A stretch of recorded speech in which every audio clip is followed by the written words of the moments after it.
कर्नाटक की high court में पहुंचा मेंटेनेंस का एक मामला इन दिनों सुर्खियों में है और इसका वीडियो तो हम सभी ने देखा ही है। इसमें एक पत्नी जो कि तलाक के बाद मेंटेनेंस की एक मोटी रकम को लेकर कोर्ट में पहुंच जाती है।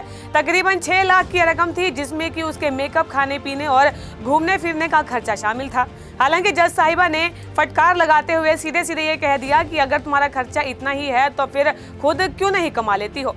बहरहाल ये तो एक मामला है, लेकिन इन सब के बीच में एक सवाल ये खड़ा हो जाता है कि तलाक के बाद पत्नी पति से मेंटेनेंस के तौर पर कितने रुपए मांग सकती है। और एक और अहम सवाल और बड़ा सवाल ये है कि क्या पति भी अपनी पत्नी से मेंटेनेंस मांग सकता है, और अगर वो मेंटेनेंस मांग सकता है तो फिर इसे लेकर नियम, कायदे और कानून क्या कहते हैं।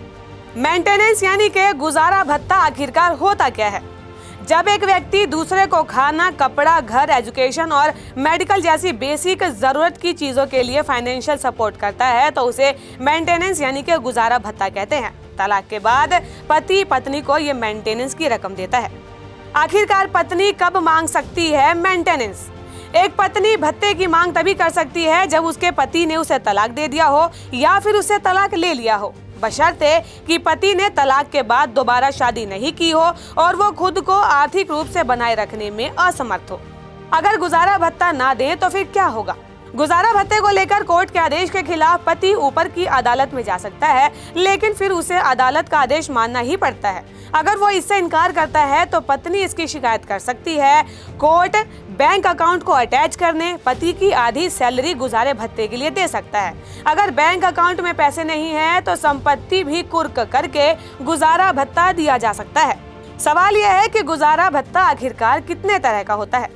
हिंदू मैरिज एक्ट 1955 के तहत ये 2 तरह का गुजारा भत्ता होता है, जिसमें कि एक है अंतरिम गुजारा भत्ता यानी कि अस्थाई भत्ता और दूसरा है परमानेंट गुजारा भत्ता यानी कि स्थायी भत्ता।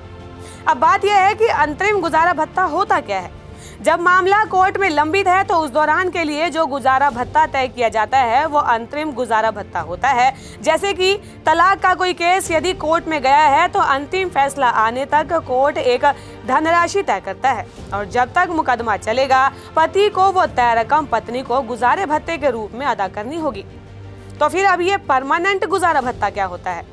तलाक के अंतिम फैसले में कोर्ट के द्वारा तय की गई राशि पति को आजीवन पत्नी को देनी होती है और इसके साथ कई बार कुछ नियम और शर्तें भी हो सकती है, जैसे कि जब तक पत्नी दोबारा विवाह ना करे।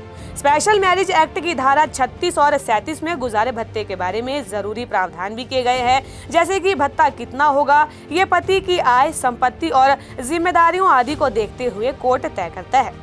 मेंटेनेंस में पत्नी कितनी राशि की मांग कर सकती है? आमतौर पर गुजारा भत्ते के मामले में पति के वेतन का तकरीबन 20 से 25% पत्नी को कोर्ट के द्वारा दिलवाया जाता है।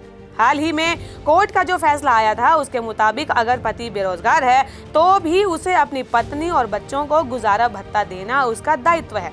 आर्थिक रूप से आत्मनिर्भर पत्नी भी क्या मेंटेनेंस की हकदार है? ये भी एक अपने आप में बड़ा सवाल है। पत्नी अगर कामकाजी है या वो शादी से पहले नौकरी करती थी, इसका मतलब कि उसकी शैक्षिक योग्यता इतनी है कि वो खुद नौकरी करके अपनी जीविका चला सकती है, तो इन हालातों में महिला को गुजारा भत्ता नहीं मिलता है।